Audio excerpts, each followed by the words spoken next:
அஸ்ஸலாமு அலைக்கும் வரஹ்மத்துல்லாஹி வபரகாத்து.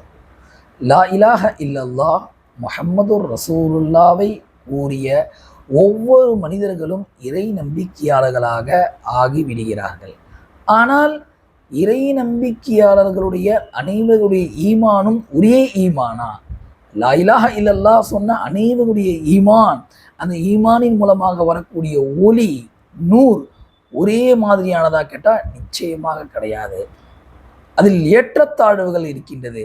எந்த அளவுக்குன்னா, சில பேருடைய ஒளி பார்த்தா சூரியன் மாதிரி இருக்கும், சில பேருடைய ஒளி பார்த்தா சந்திரன் மாதிரி இருக்கும், சில பேருடைய ஒளி பார்த்தா நட்சத்திரம் மாதிரி இருக்கும், சில பேருடைய ஒளி பார்த்தா சாதாரண லைட் மாதிரி இருக்கும். எனவே எந்த அளவுக்கு ஈமான் பலமாக உறுதியாக ஆகுமோ அந்த அளவுக்கு அடியார்களுடைய ஈமானுடைய ஒளி பிரகாசமாக ஆகும், ஈமானுடைய ஒளி மிகவும் உறுதியாக ஆகும் என்பதாக அல்லாஹ் இப்னு கையிம் ரஹிமஹுல்லாஹ் சொல்றாங்க.